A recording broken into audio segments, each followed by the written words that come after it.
This episode of the Fearfic Podcast is brought to you by Camel brand tobacco products. I'm Joe Camel, and when I came to America, it was tough times for a camel as cool and refined as me.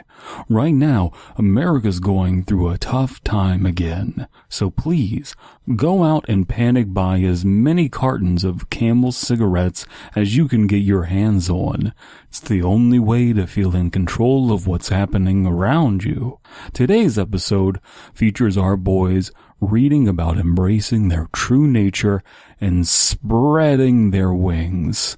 The best way to let the world know who you are on the inside is by giving off good old rich second-hand indulgence of Turkish/Virginia blend tobacco found in Camel brand tobacco products. Camel, let 'em see your hump. Welcome to the Fearfic Podcast.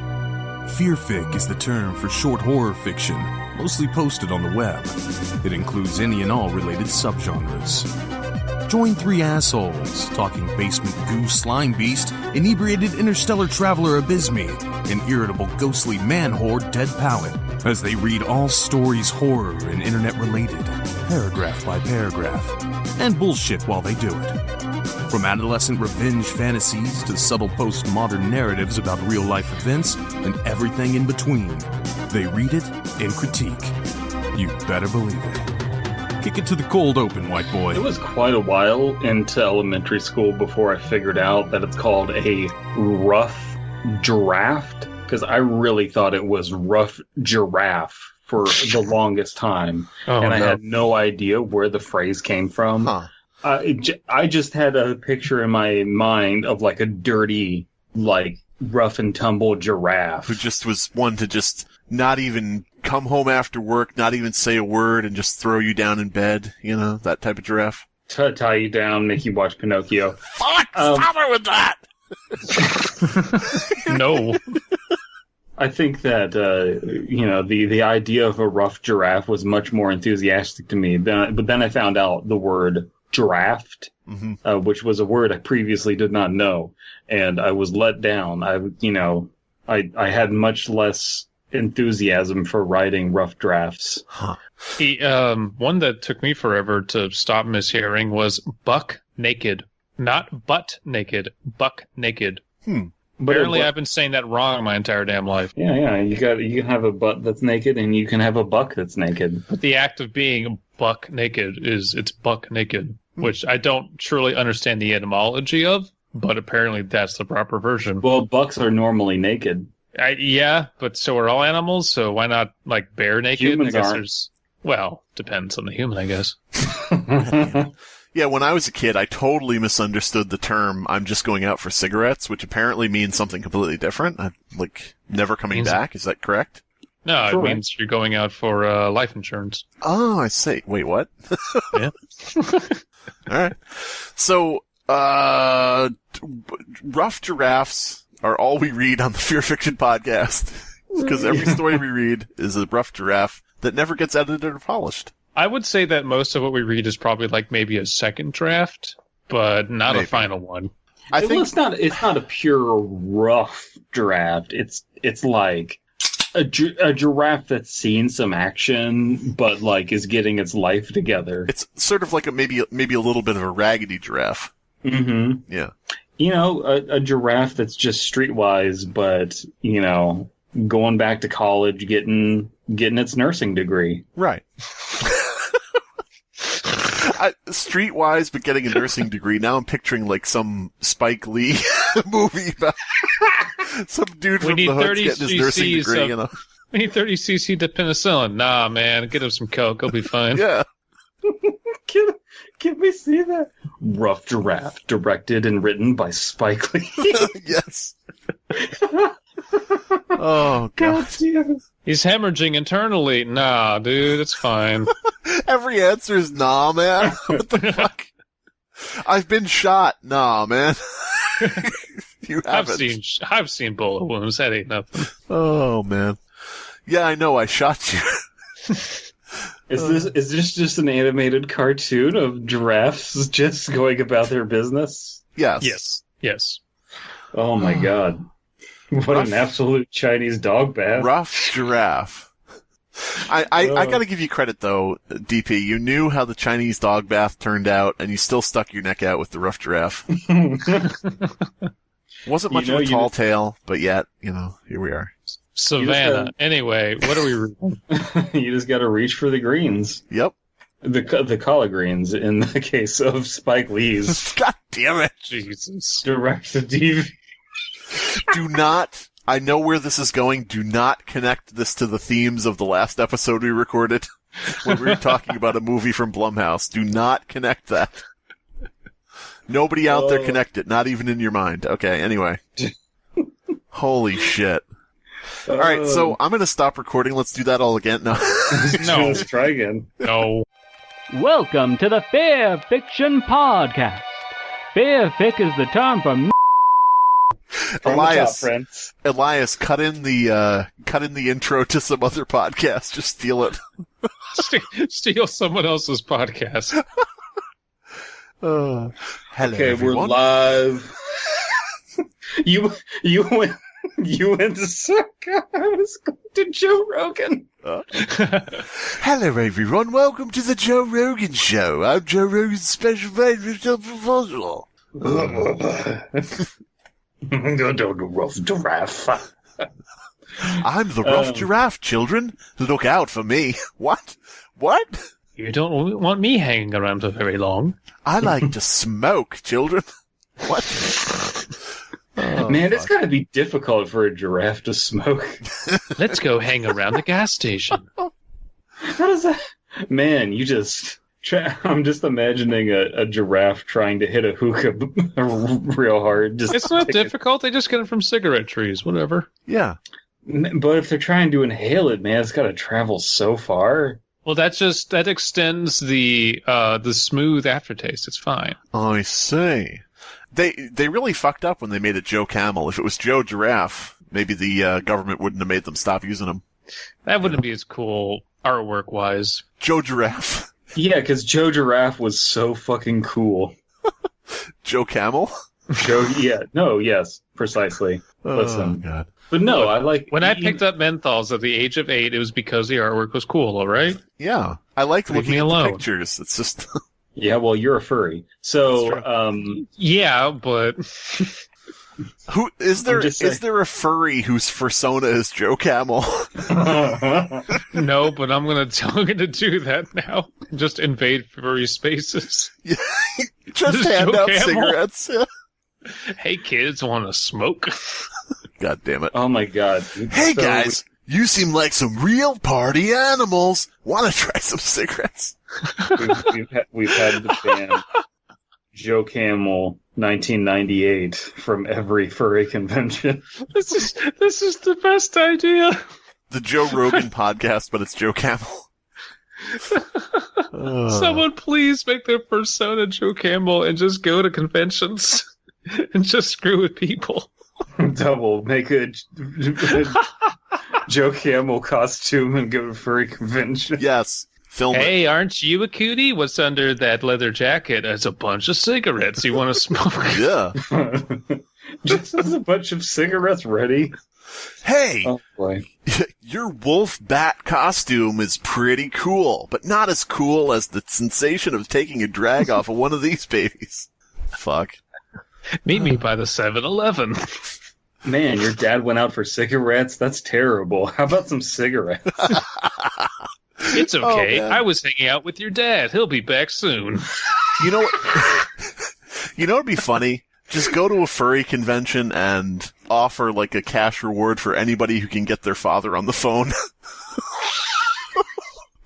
That's mean. Just hijack the PA. Dad, are you here? It's your son, please. Talk to me. Jesus Christ. Son, is that you? There's like this ferret across the room. Oh, I haven't seen you in years. 800 furry costumes just perk up and look over. What? It's like Meerkat Manor.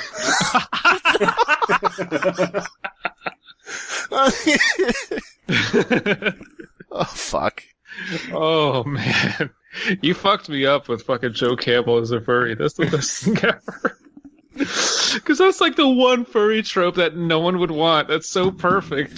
That's right, because Joe Camel isn't cool. He's just such a fucking dweeb. No, like fucking Disney's Robin Hood, like that's where a lot of people got their furry fetish, but no, fucking Joe Camel.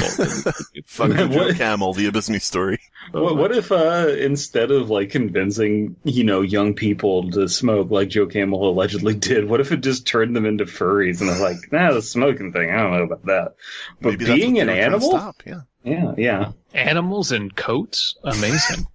God damn it. And I'm just saying this out there. Maybe my gaydar is off. He seems like a homosexual individual.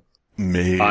I'm just saying. He does have a bit of an oral fixation, but go ahead. He has an oral fixation. I think. Wears leather. He's got a long tongue because he's a camel. Mm-hmm. And he spits, so, guys, be aware of that. And he came to America to escape the oppression in his homeland. Oh my god! Ooh, true. Oh, so maybe Joe Camel doesn't spread smoking, but does spread homosexual lifestyle. Can we get... Oh, fuck. Can we get a true scary stories post from somebody that says Joe Camel almost spread my butt cheeks?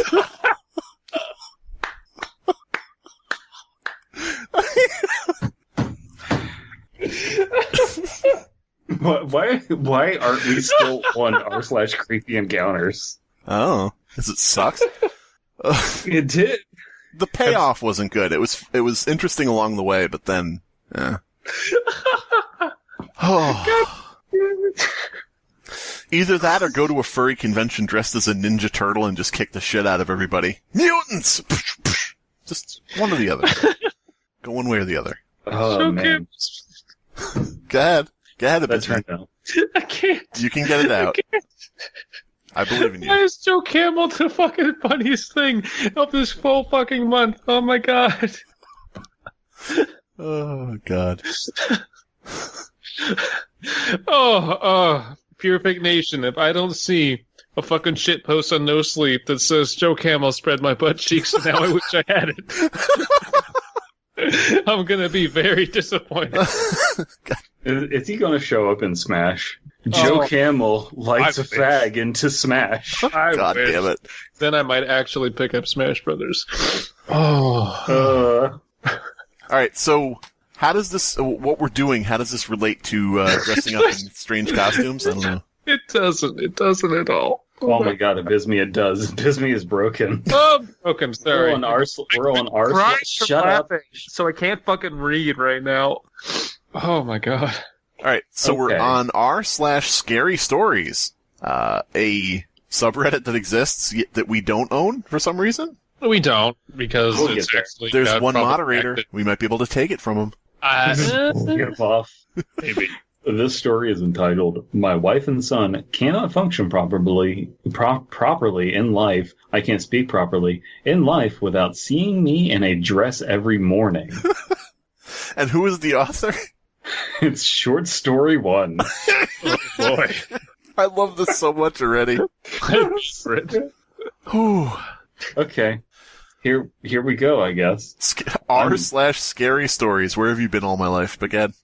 I'm a full-grown man, and my wife and son cannot function properly in life without first seeing me in a dress. Every morning, I have to wear a dress, and both my son and wife just stare at me. How embarrassing. No, sorry, Brandon, I'm going to have to reread that. Every morning I have to wear a dress and both my son and wife just stare at me. Thank you. And then they feel better, and they have a good day. My wife works in an office, and my son goes to school. My son works in an office, and my wife goes to school. This was posted 13 hours ago. Don't you mean your wife works remotely? Yeah. Oh, yeah. And your son goes to school remotely? So this strikes me right away as how embarrassing. Not even remotely true. Aw, damn. This strikes me as, how embarrassing. I just think it's funny. It's not a kink, that type of thing. Not a fetish. It's just funny. Haha. I'm growing tired of this and have had conversations about this to my son and wife. They argue back that they both need to see me in a dress first thing in the morning, or otherwise they will feel depressed, angry. Depressed and angry. God damn it. Depressed, angry, and just terrible overall. Do you know who doesn't get angry? Who Joe always Camel. keeps their cool under any circumstance? Joe Cool. Can we discuss the fact that Snoopy had an alternate persona named Joe Cool? What? Why? What? Did you guys know that? I did not know that. I did know that, and it still doesn't distract from the fact that I'm laughing at Joe Camel spreading my butt cheeks. Joe Camel is spreading my butt cheeks and all I can do is laugh. I didn't care anymore, and I didn't want to wear a dress every morning. When the first month went by without my wife or son seeing me in a dress, they were vocal at how extremely depressed they were in the outside world. They couldn't function properly like normal people. What is the story? I don't know. Then both my son and wife started getting murderous urges, and they started bringing home dead cats, birds, and even dogs. Cats, birds, whatever, but even dogs. No. Even dogs. It's when both of them brought home a chopped off hand is when things got serious. They both brought home one hand. Were they holding it in their hands together? Or? We brought this for you. Please wear the dress. Perhaps you need a hand getting into your dress. God damn it. Don't do the not wearing a dress in the morning so your wife and son bring you a hand ritual. I decided to take a picture of myself in a dress for them to look at every morning. Just subscribe to my OnlyFans where I dress up in dresses every morning. God damn it. And this also stops me from wearing a dress every morning. The picture of me in a dress is satisfactory, but not as good as seeing me in an actual dress with their own eyes early in the morning. I am keeping firm to the ground. I don't want to be wearing dresses every morning. If they murder someone, so be it. Story over. I like this story. This is a cautionary tale about toxic masculinity and heteronormativity, you know? Listen, I don't want to wear that dress. Dog, people are literally going to die. This comment here from Barkley. LFMAO, so be it, I'm dead. Yeah, exactly. What the fuck? I like this story. I'll give it something. It has a unique premise. Welcome to Femboy Friday podcast. Yeah. I have nothing to add because Slimebeast broke me. My mind has been completely occupied by Joe Camel. Joe Camel cannot sell cigarettes properly without seeing me in a dress every morning. That reminds me, this podcast is brought to you by Smokebox. Smokebox for all your smoking boxes. All right, so Smoking Aces with you remember that movie Smoking Aces? They had an all-girl reboot called Smoking Boxes. I do not. You never saw Smoking Aces? No, I didn't. Hey, comment down below if you saw Smoking Aces, because it's good. Joe Campbell's just looking for a job on LinkedIn. Listen, 40... I can be a bouncer at a gay bar. Yeah, that's true. I could bounce on you at a gay bar, whatever. What are your skills? Spreading ass cheeks and smoking. I'm here to smoke cigarettes and spread ass cheeks, and I'm all out of cigarettes. And if I'm lucky, I'll smoke for my spread ass cheeks. Oh, fuck. Oh my god. Why does your breath smell so bad? Is smoking doing that to you? Yes, cigarettes. Yes. They're terrible for you. Wish I could quit. I just can't quit you. Joe Campbell's just like an old man in his 60s now, and from smoking, he just has terrible lungs and has to sit down in a wheelchair all day. Aw. But he still keeps the leather jacket on. Yeah. Now, Mr. Camel, we've told you about groping the male nurses. Nah, man, let him do it. He's got one of those hospital gowns on and the leather jacket over it. Double. Elderly go, Joe double. Camel in a hospital gown and leather jacket in a wheelchair. Double. I want you to make the most NSFW art of all fucking time. Joe Camel. Okay. I'll get you banned off Twitter. Jesus Christ. All right, so did you guys get the link in the fucking Skype chat? Yeah, no, okay. I'm ready. You know what's great is Joe Camel just kind of looks like a camel version of Goofy. How do people think that he's cool? Do you think he has a son named Max Camel? Max smoking.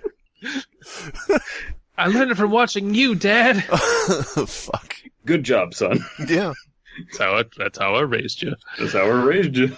Okay. You're gonna smoke this entire box of cigarettes while I watch. But they aren't mine. Yeah, I know. Stole them. Now also wear this dress. God damn it. I'm gonna tie you down. I'm gonna put you in a dress, tie you down, make you watch Pinocchio while you smoke this entire thing. I'm gonna light Pinocchio's nose and he's gonna lie desperately to save his life.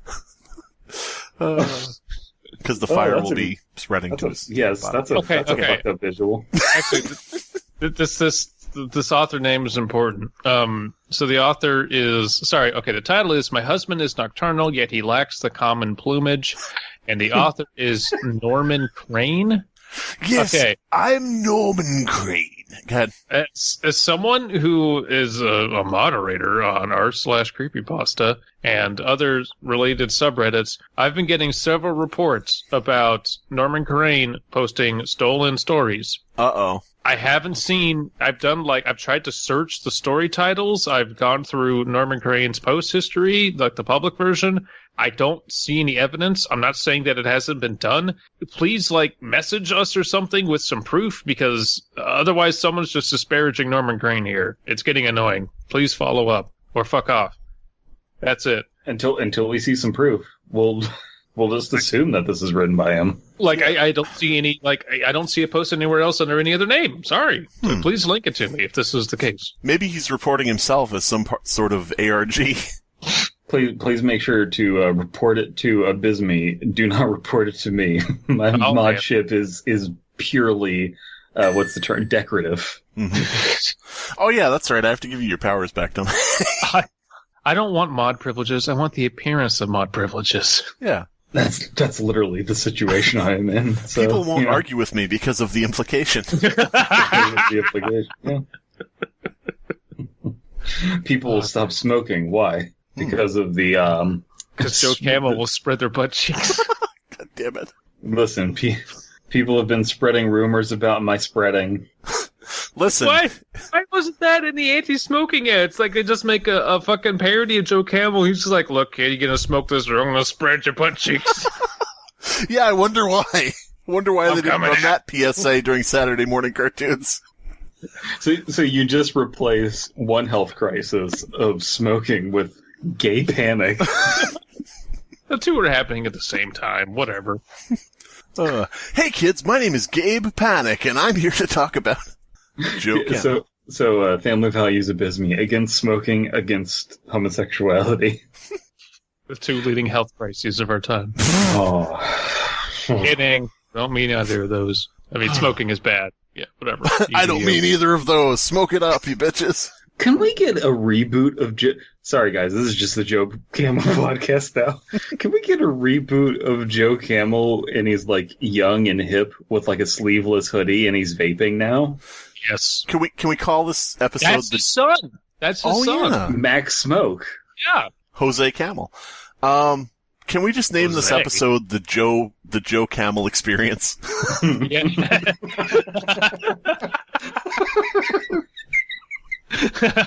Shit. Only on Spotify.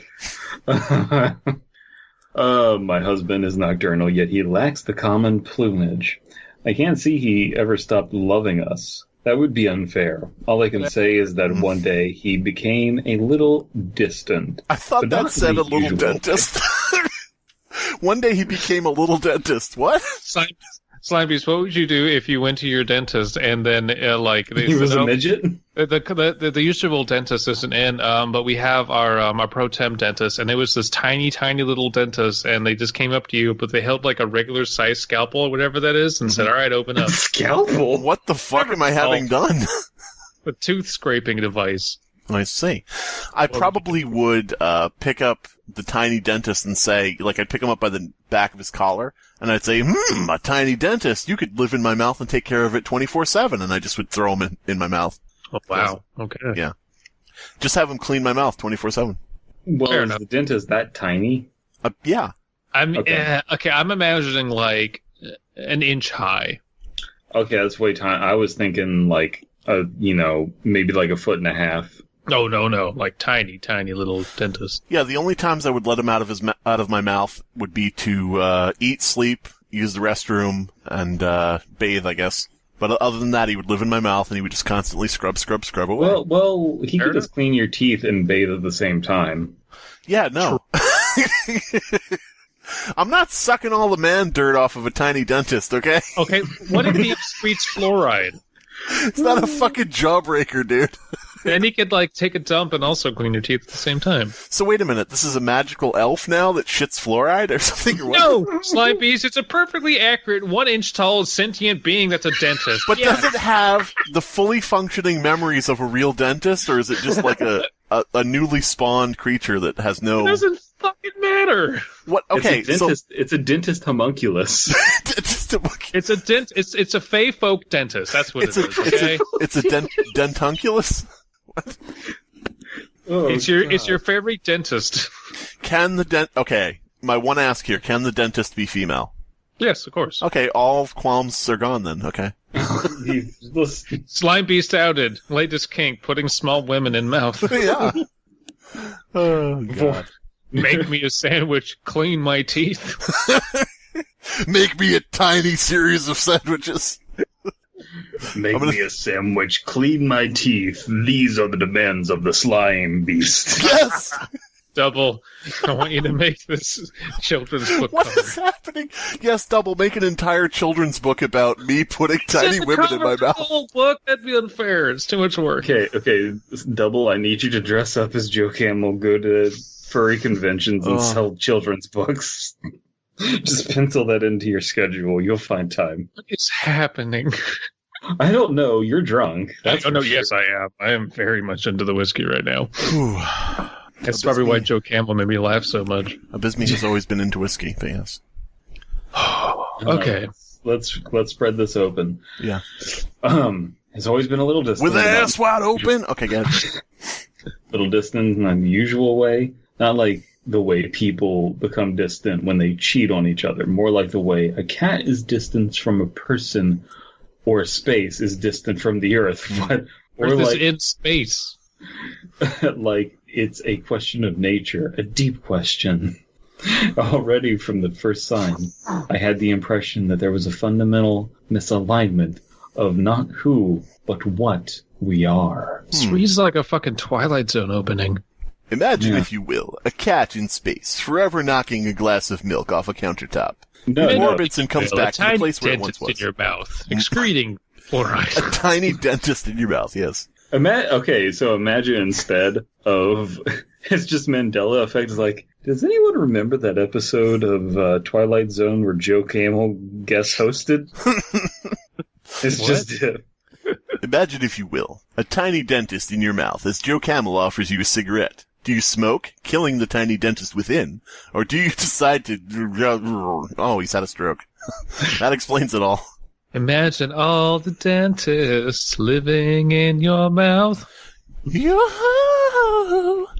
You may say I'm Joe Camel, but I'm not the only one. What? It began with the newspaper, his opening and hiding behind it. Not because he was reading the paper, he never read the paper, he couldn't read, but because he was using it to create a barrier, to separate himself from us. In hindsight, there was symbolism, or irony, or other such literary terms in those unfolded pages, so much like wings. There was symbolism, or irony, or simile, or metaphor. Or haiku? Allegory? Or so much like wings, but at the time it just struck me as odd. All the same, there they were, in the kitchen, in the living room, in bed, in my mouth. One day, our son hurt himself while playing. A young Trent Reznor came up with an idea for a song that day. We wailed. Oh, I'm sorry. we wailed. He wailed and bled onto the carpet, and my husband just sat unmoved behind his great newspaper as if nothing happened. Jack Torrance. I got Band-Aids and cleaned the stains. Yeah, that day the child wrote the song Closer. Yeah, of course. Oh, I hurt my knee. I wanna fuck you. I wanna spread your fucking butt cheeks. I wanna fuck you like Joe Camel. Oh, God. My advertising is flawed. Dun, dun, dun. Oh, now I'm gone. Because they removed him. Fuck you like Joe Camel. Mm-hmm. That's so good. Fuck. Neil Cicerega, get at us for that remix.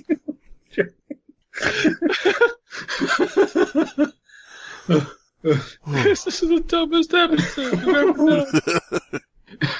You know, it's really hard to see camels' teeth from under their giant jowls, so you don't see them getting all yellow and tan from the cigarettes. Mm-hmm. That's their tactic. That's true. Only that didn't my husband react. He folded his newspaper and proceeded up the stairs, from where he watched us for several more minutes before disappearing into the bathroom. Next came the nudity, the crouching on furniture, and the isolation. He is a cat. Maybe that could be the title. Next came the nudity, the crouching on furniture, and the isolation. The crouching on predator, yeah. No, I like the Joe Camel experience a lot better. Oh my God. I like the Joe Camel experience, a quote by Abysmii 2020.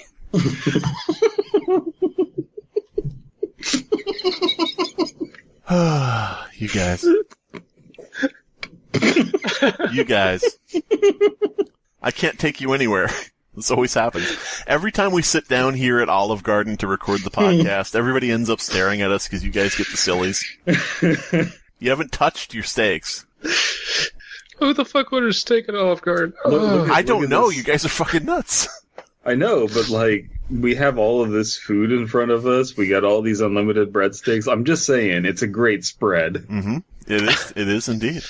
I can't. I can't function. I seriously can't. This is Slimebeast's fault, by the way. No! This is all his fault. Listen, just because I say something doesn't mean you have to focus on it. Oh my God. I just say stuff. I don't take any of the repercussions. What are you, Donald Trump? Yeah. The PewDiePie strategy, yeah. Oh yeah, I was God. playing PUBG and I was on this bridge. I got shot and killed and I was like, Joe Camel, fucking people in the butt. And I had to explain what I was talking about, apologize, you know. It's great because I'm pretty sure most of the population hasn't thought of Joe Camel in like 35 years. Yeah. It's this untapped wealth of comedy, and it's endless. You know, YouTube is putting these new ads everywhere. How about to just start putting Joe Camel ads back on there? I have a question. Now, lawyer Abysmii, Joe Camel was outlawed from being used, correct?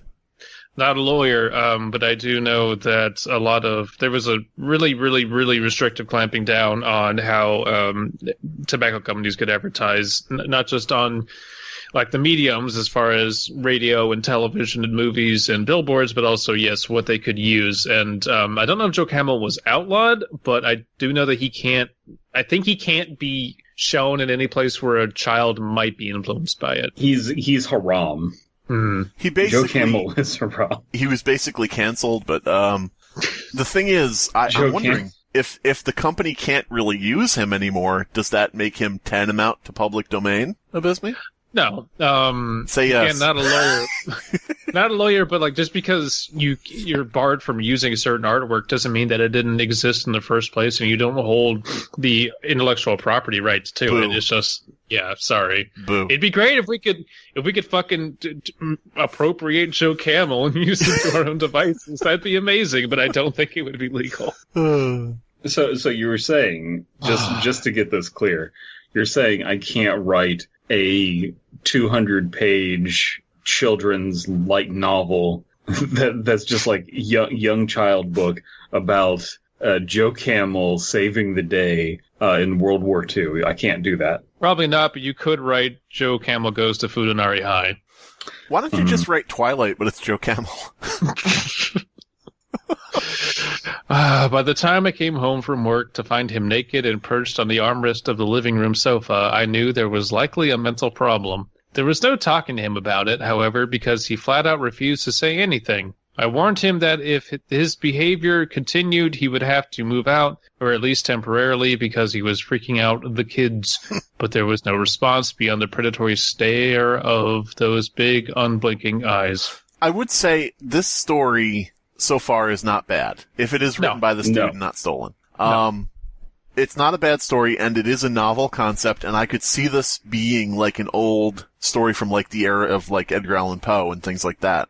Mm-hmm. You know, like, my husband is suddenly, you know, doing these strange things and acting like an animal. Now, I assume at the end he's probably going to turn into an animal, but, you know, it has like that classic old-timey story feel to it. Kind of, yeah. It also has this feel of like, this is like a married couple, but like they were never particularly like madly in love. It was just kind of like, yeah, you, I guess, marriage of convenience. Mm-hmm. Yeah. They just, basically, she just wanted to, you know, fill her nest. So yeah, sure. Yeah, it feels like that kind of thing. So I do kind of get a vibe out of it, and I am enjoying it. I just can't get over the idea that it's illegal to put Joe Camel on a Happy Meal box. That seems un-American. Yeah. Now you could put Joe Camel on Ronald McDonald in your fan art double, but you can't put him on. You can't put him on a Happy Meal box. Okay, you know what? Hey, look, Joe Biden, Joe Camel. The plastic surgery. It all makes sense. Yeah. Sleepy Joe, Smoky Joe. Mm-hmm. Come on. I just, you know how they have the McDonald's statues where you just like sit down beside Ronald McDonald? It's just that, but it's Joe Camel, and he's just like, he's already got his fingers posed with a cigarette, so you can light a cigarette, put it in. He has a lighter in his hand that's like over to you, like face level, and then you can light the light. That'd be awesome. I have a question. I have several questions about this statue.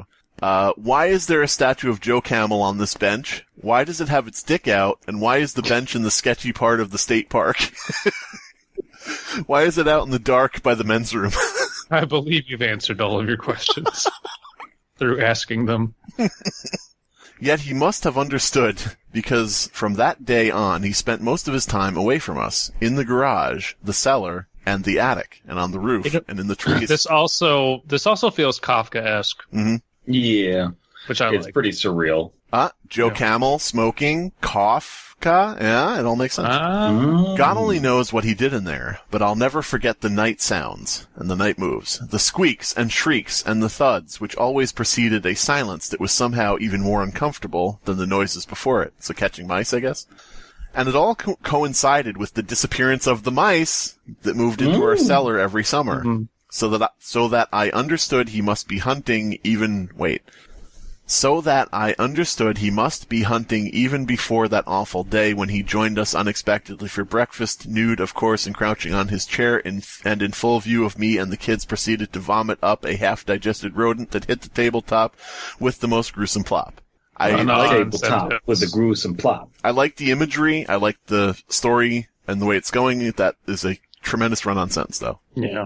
I like that he's sitting down, like crouching on a chair, nude, and it's just like, he's not naked. He's like extra naked. Yeah. He's buck naked. You can even, just hairy man asshole. Like, he's really spreading those cheeks. Hey everybody, this is hairy man asshole here with another expose. The government is turning me gay. Government's trying to turn me gay by not letting Joe Camel be on the Happy Meal box. Yeah. Then, I love the idea that he threw up a mouse at the table. Just went, yeah. No, it's great. Then, after surveying it and us in turn, bowed his head and feasted on the carcass until there was nothing left but a few broken bones. Okay. Damn, this is literally my monkey story. Uh-oh. No. Plagiarism. That's who he stole from. It was he that stole palette. from me and my monkey banana puke eat story. Mm-hmm. Okay, DP, if you don't post a no sleep story that's called My Monkey Puke Banana Eat Story, we're no longer friends.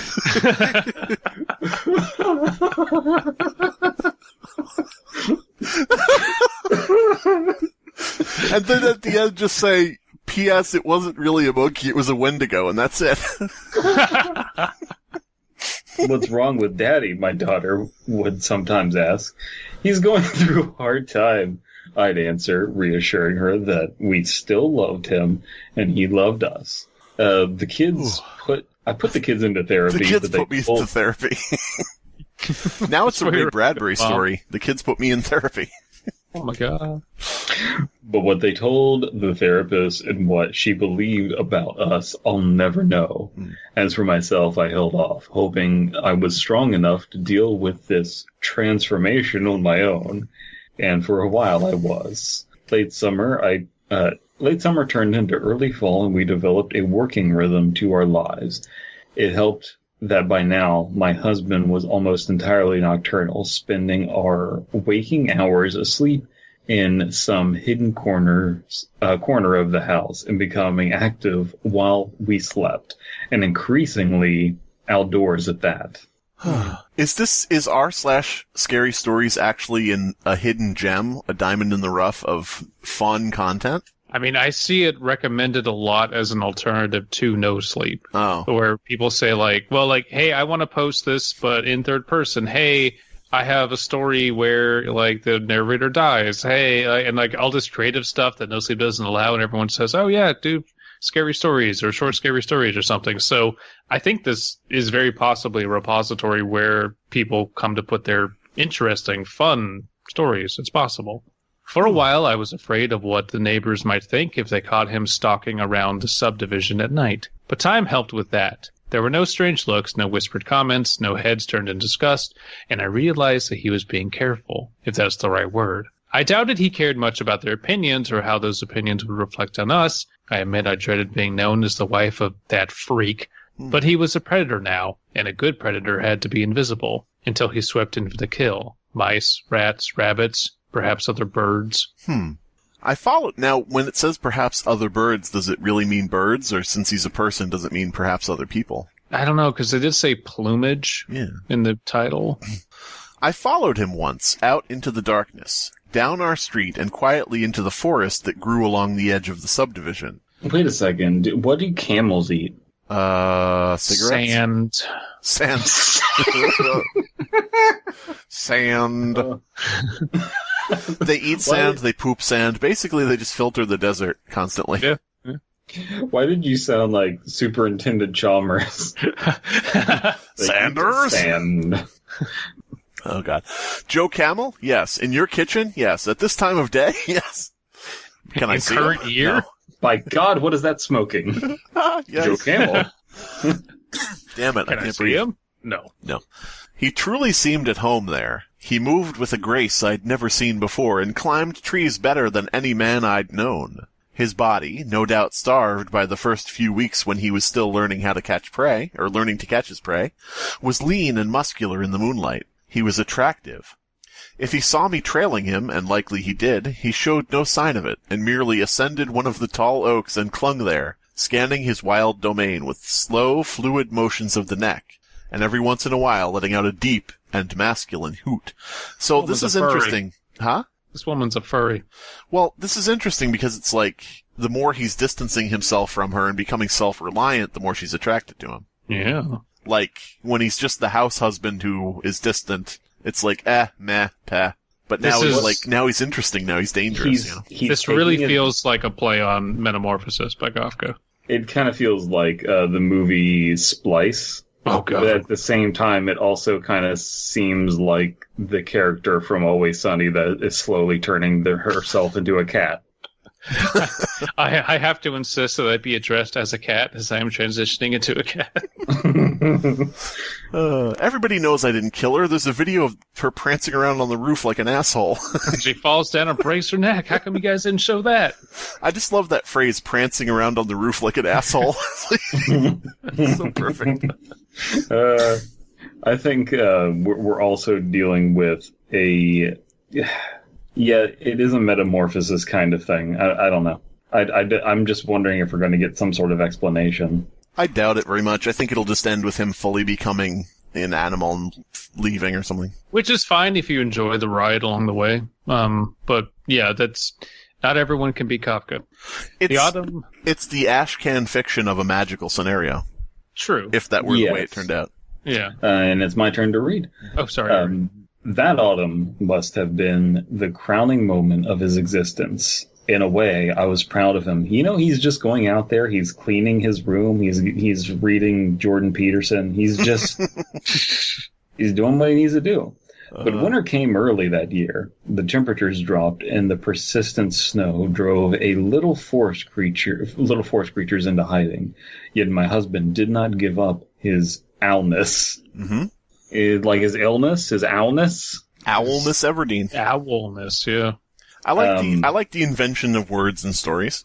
We have a lot of bird imagery and comparisons, but I was more thinking this dude's acting like a cat. Yeah. Because he can't fly? Well, dude, owls... but I've literally just been thinking about the cat bitch from Always Sunny the entire time. If you think about it, though, owls are basically the cats of birds, so... What? It's true. Yeah, well, you're not wrong. Bare and featherless, he shivered in the blowing wind, and I imagine the fevered nights he must have spent hugging his favorite oak while the food around him grew scarce. But then he died. Yep. The end. The lesson here is feed your owls. Yeah. My husband could have been Epstein's next owl. Fuck. What? But I let him die in the winter.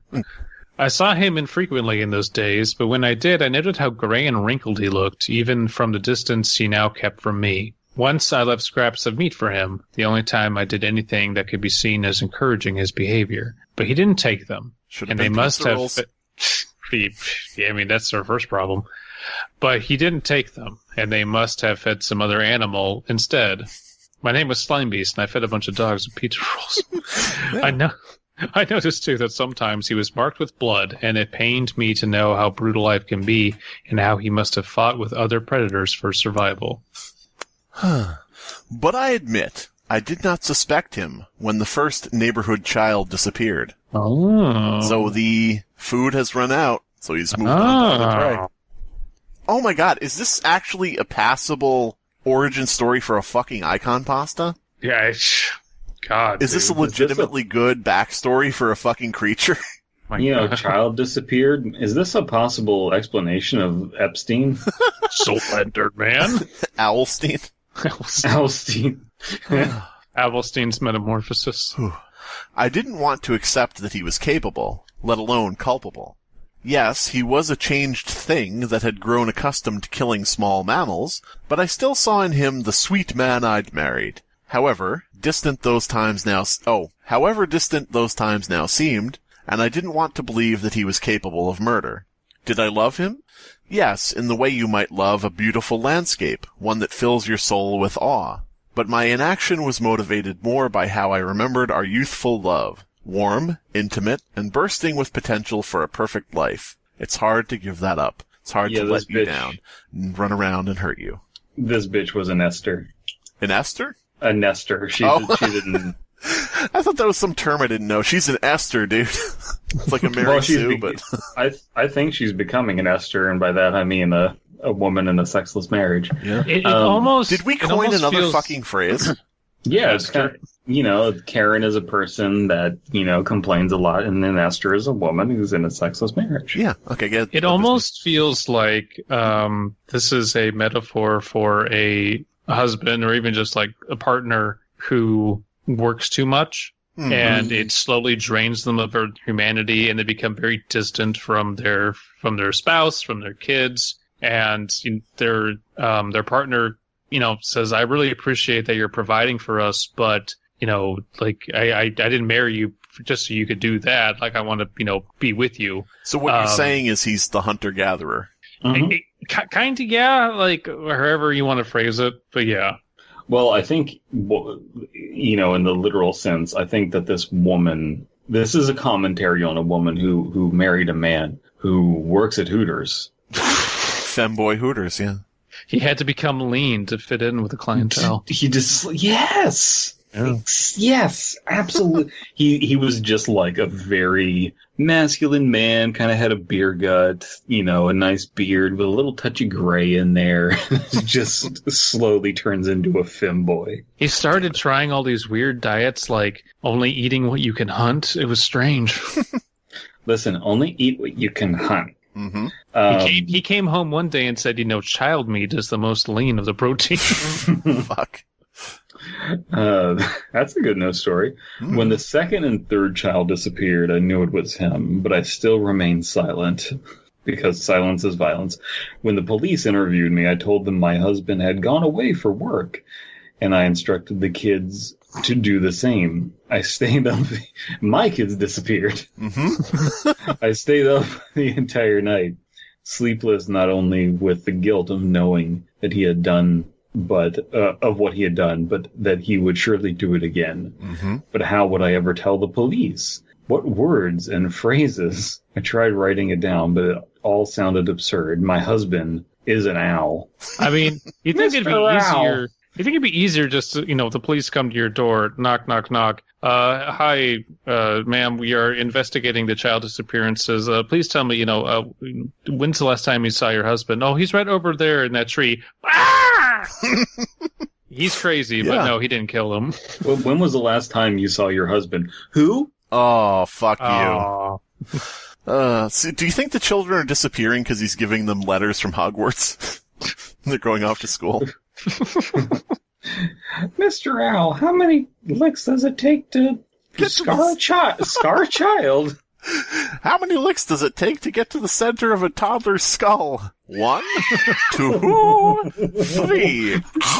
3. I daydreamed about telling the grieving parents about what had happened, hoping to at least give them closure. There's no way to give them closure. Yeah, my husband killed them because he thinks he's an owl. Yeah. But my imaginary explanations became apologies and excuses. Nature was cruel, merciless, and every creature had the right to do all within its power to survive. And in my head, I concocted elaborate arguments in which I would yell myself back to consciousness with the cold logic of, why should my husband die and your kids live? Oof. If they were weak and he was strong, why didn't he deserve to live at their expense? That's just one of those, reaction Wojak faces. Yes. Slimebeast. Yeah. I'm trying to think of what Wojak faces are again. Sorry, I'm old. Perhaps what happened was justice. Oof. It was 3 days before Christmas, less Christmas shopping. The decorations were up. Our favorite carols were playing softly in the background. And the kids and I had done our best to forget, if only for a few days, the surreality of the past months. My husband kicked in the door and said, Martha, it's fucking cold out. Where are my clothes? What have I been doing for the past 6 months? My children looked up and said, Martha, why did you say Martha? My mother's name is Martha. Wait a minute. I put them to bed around 10 and turned on It's a Wonderful Life in the living room. I must have dozed off on the sofa because I awoke to crunching. Uh-oh.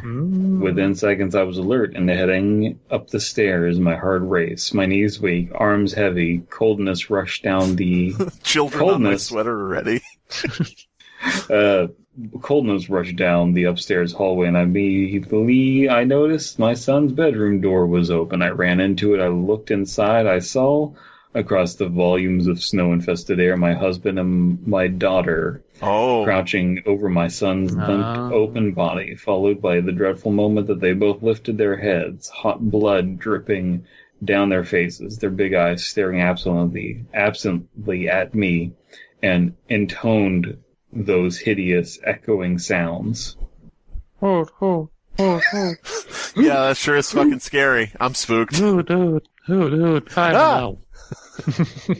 So now I'm wondering if this isn't now this happens a lot, so this may be giving a black eye to the story, but I'm wondering if this is an allegory for mental illness, just in general, because we've got it passed on to one of the children.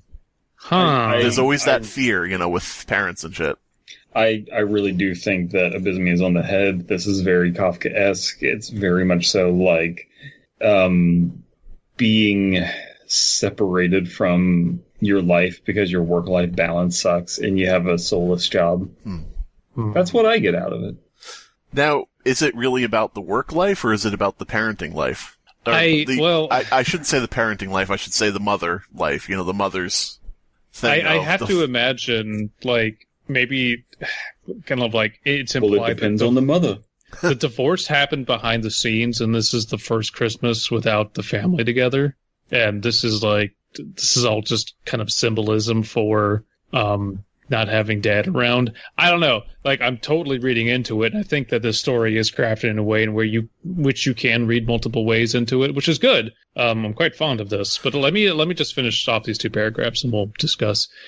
Then they dropped their heads in unison and continued crunching. I don't remember what I did next. Screamed while beating them away from my son's corpse, or checked to see if he was still alive. But what does it matter? He was dead. And the last glimpse I ever had of my husband and daughter was as they flitted one neatly after another through the broken bedroom window onto the tiled roof below and out into the raging blizzard whose natural whiteness swallowed them whole.